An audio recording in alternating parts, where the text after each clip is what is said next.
and welcome back to our channel. My name is Jen and I'm your host. Today we are going to skip a little bit because on our last video I had promised to talk about Cash App and some other great tools for teens and young people, but today I want to discuss a really important topic, which is the line of work that I do and working in nursing homes as a housekeeper supervisor. We're also known as environmental service directors. So I wanted to talk about that just because it's a great opportunity for young people, but there are pros and cons to everything. So I really want to go over this video first, and then I promise I'll jump right into the good stuff, which is Cash App and some other great tools the teenagers can use to kickstart their financials in the right way right out of high school or even right before it. So like I said, my name is Jen and I am a director for housekeeping and laundry in nursing homes. So most of the companies that are really big in Florida, there's 2 or 3 that are competing against each other. I work for Next Level, but sadly my time there is up, and I'll get into that as of why. But yes, today I want to talk about nursing homes. Nursing homes are a great place to work when you're young. You can do many things in a nursing home. Some of the more creative projects with working with the elderly, for example, is an activities director. They need to do activities every day because those people are in a home and that's where they live, but they need entertainment because they can't go out like you and me. They don't have the facility to just go out. So an activities director deals with everything that has to do with activities, not only with the elderly, but also with the staff that works there, right? Because there's a home, they live there, but not one person can do everything. So they have different departments. So every department can be the kitchen. So they need a director for that. Activities, they need a director for that. Social services deals with all the issues that the residents might have, complaints, or the social service worker, they call the families and update them of things that are happening in the home, because not all the families can come and take care of the elderly on a daily basis. You also have therapy. Of course, living there, most of them are either long-term residents, which means that they make that place their home, or short-term, which means they're only there because maybe they fell and the family can help them at home, so they come and do their rehabilitation there after they've been to the hospital. And the therapy team is the one that helps them get, back into motion, walking, or whatever their case might be. So then you have the nurses, of course, and the CNAs. Nurses deal more with the medical side. CNAs deal more with their care, their hygiene, changing them, bathing them. So within a home, you have a lot of jobs, and that's a great opportunity for people that want to be in the medical field. If you want to be a nurse, CNA, caring for the elderly is a really good job. It is an honest, good job, and it's good for the community as well, because you have to think that in our community we have a lot of elderly people who might not be able to stay at home anymore because they're weak or they might have medical issues. So that's why they have these nursing homes. Now, ideally, you could own your own nursing home. Of course, that brings in a lot of money because all these people are essentially placed there, and they don't usually pay it themselves. The government helps out. Maybe they have Medicaid, and then you would need to understand how that all plays in, but that would be another video. So yes, I work at a nursing home, or I was working there. I've been working in many at that for the past 2 years. I've learned so much. Every single home, even though they might be under the same owners, they are ran differently. So you get to learn a lot by working at different ones. I do have the list of good ones and bad ones, but I'm not going to be saying it on here. But yes, I really enjoy working with the elderly.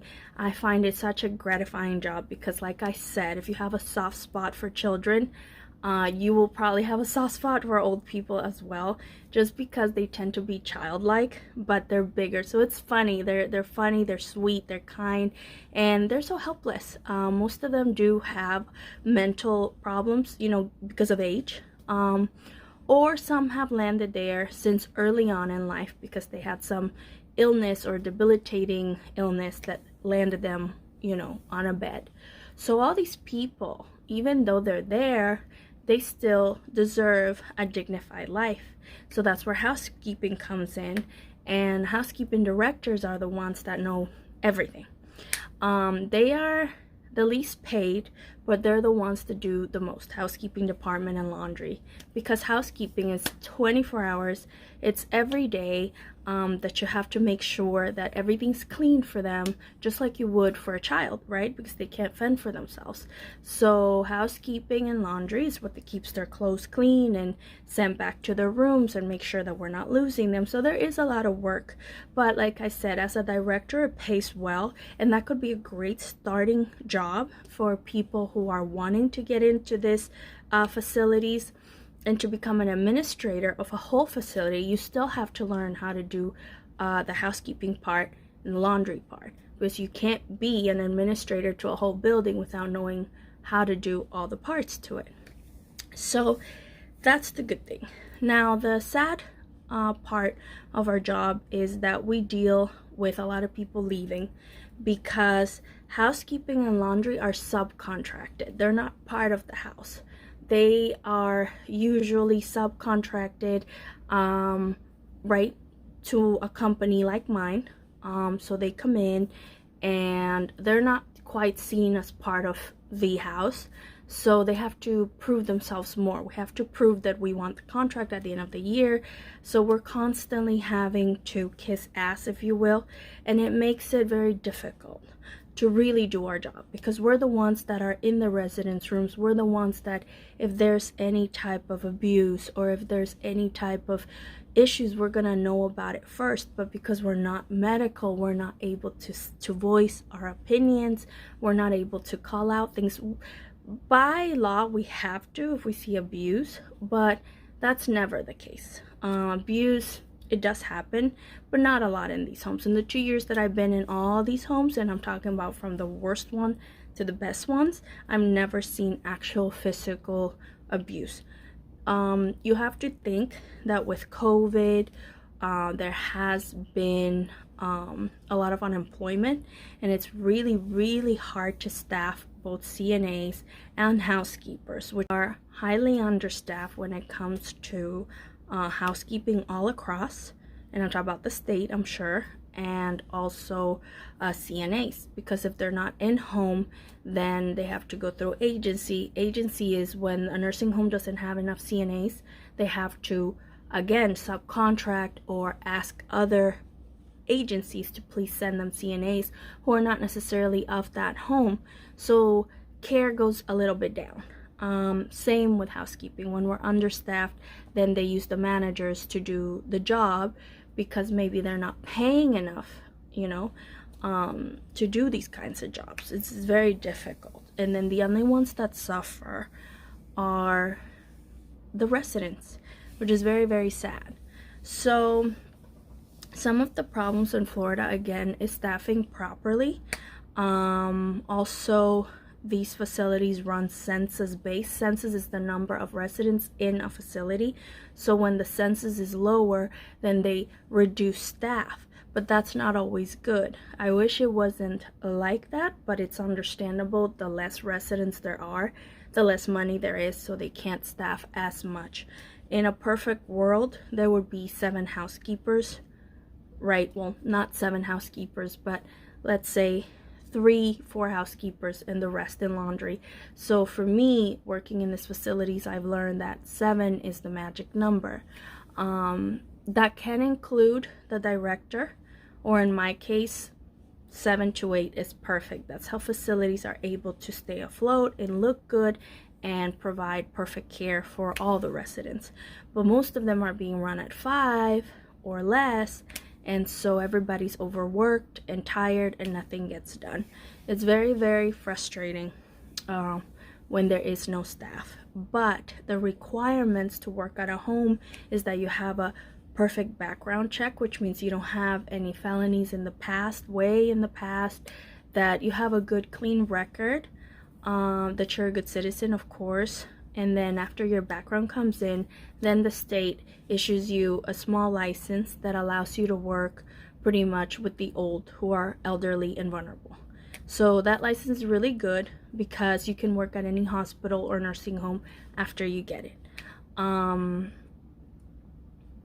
But with that said, they want all those requirements, but they don't pay as much. And life right now is so expensive, just all across the world pretty much, that the salaries that they're paying these employees are so low that it's impossible to get people in the door. So as of 2 days ago, pretty much I lost my job for voicing concerns about the way the administrator at my facility was acting and the way they were handling a COVID case. So those are really hard decisions that my company has to make, because they don't want to lose the contract with the administrator, so they don't want to rub him the wrong way. But on the other hand, you're losing good staff members, people that care and want to be there for the residents. And like I said, again, the only ones that will hurt are myself, who is an unemployed person now, and the residents, because I know they're not going to get the same care. They're not going to get the same level of cleanliness, because I'm a tough cookie, at least when it comes to what I expect. Because if it was my mother in there, or my father, or loved one, I would expect a high level of cleanliness. So these homes, again, have a good side because there's a lot of employment. For example, the kitchen as well. The kitchen is a great place if you're into culinary, if you're into cooking. That's a great place in these nursing homes, because you have to stay creative. You have to, have healthy snacks, and they really do allow you to create menus. So, and they pay really, really good salaries. So if you don't know what you're doing with your life, because I didn't know what I was doing with my life for a long time, perhaps nursing homes are a good path for you, because what they need is good, caring people that want to make a difference. And how you do that is, once you get the job, you learn who is who, and you really do the best you can for the residents. We are state regulated, which is called ACA. That's one of the programs that comes out and makes sure that there's no abuse, or if there is an abuse claim, they go out and they check. The state is constantly checking these homes, but they can't catch everything, because usually they only go once a year, and these homes know their window time, so they know when to prepare, and that's the only week that they really do run it at 1,000. That's something very common. But yes, it's a great place to start any career, really. Like I said, activities, therapy, if you are a therapist, they usually pay really well when they're in home, when they're not subcontracting companies like the ones I worked for. They can be really lucrative if you can afford a home. Even an assisted facility is one of the best business concepts ever. It's just, there's so many people retiring, there's so many people, right? We become old and they can't hold houses anymore. They can't have their own place because maybe they're at risk of falling or having some type of mental problem. So that's why these homes are so important. So if you, a loved one, doesn't know what to invest in, assisted facility homes are one of the best ideas. Assisted, the ones I work for, which are nursing homes, they're medical, which means you do need medical teams, so they can be a little more expensive as far as the startup cost. But do look into that. If you're a young person looking for a meaningful career, you can look into nursing homes. If you're not so skilled, meaning maybe you only have a high school diploma, but you're extremely strong and that you would be a great worker, look into EVS managers, or environmental service managers, housekeeping managers. Use Indeed.com. They're one of the best sites that you can possibly go on. Work on your resumes. Even though you don't have a lot of experience, people don't like to see that you bounce from one job to another. If you're a young person, putting 100 jobs does not mean you're skilled. It's better that you stay at one job for 1 or 2 years, because then they think you're stable. But if you're putting a lot of jobs with different years, sometimes the people recruiting might be turned off by that. That's something that they don't teach you in school. So you can always refer to my videos. I will always throw little tips in there. But yes, make sure you have a strong resume, be honest. And if you know already from early on that you're really good at organizing, or you're really good at, critical thinking, fast thinking, those are things that most employers will look at. So yes, guys, I just wanted to talk to you about this and vent a little, because I pretty much lost my job. Not by whistleblowing, no, but by voicing concerns. And the housekeeping team, housekeeping as one, sounds like we're just cleaning people or janitors, and quite frankly, it's one of the most important jobs in the world, is to clean hospitals and to clean nursing homes and to clean, because cleanliness is what is needed when you go to a hospital and have a procedure. You expect everything to be sterilized, you expect everything to be neat. When you book a hotel, when you want to buy a house, the first thing you look at is it clean? Is it clean?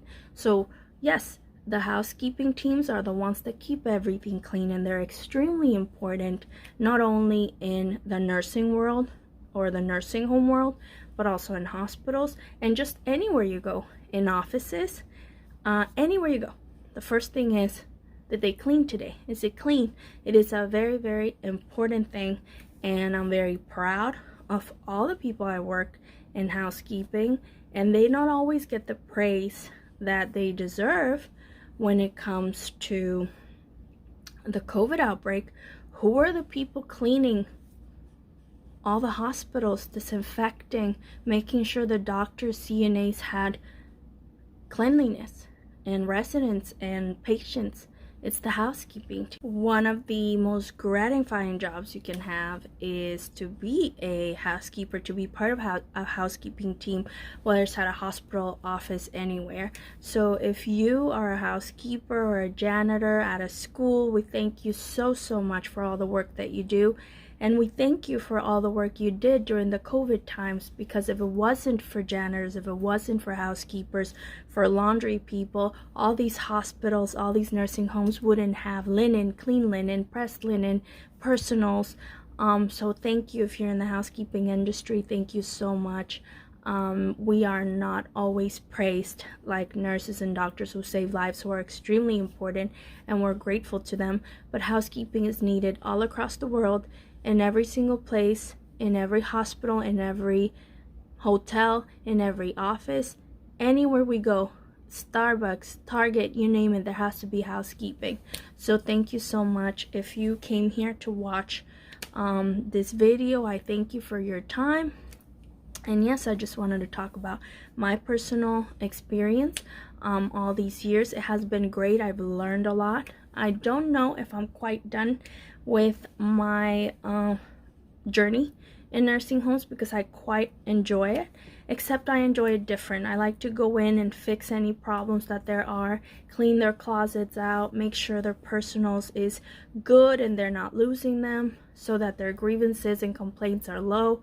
I like my job, but sadly there's times where you have to say, this is enough. I'm not going to be abused, verbally abused, just because you're seen as less, just because you don't have a degree, a medical degree. No, your job is just as important, and that's a good lesson for young people. No matter what you're doing, it's contributing to our society, and that is very, very good. It is a hard, honest job. As long as you're not on the street selling drugs and doing crazy things, I think it's dignified and it's important. So do look into nursing homes. If you don't know what to do yet, if you're 18, you can apply to be assisting, and then you can become an administrator yourself if you wish. It's not a really hard thing to do. So do look into that. Thank you so much for sharing with me today your time. Hit and like and subscribe if you like my videos. There will be more, and the next time for sure it will be on Cash App, and really great tools that young people can use to start earning now, to start saving now, to start investing now, and becoming very, very stable. I'm not gonna say rich, but very stable as far as your finances really early on in life. Okay, so I'll see you later. Thank you so much. Bye bye.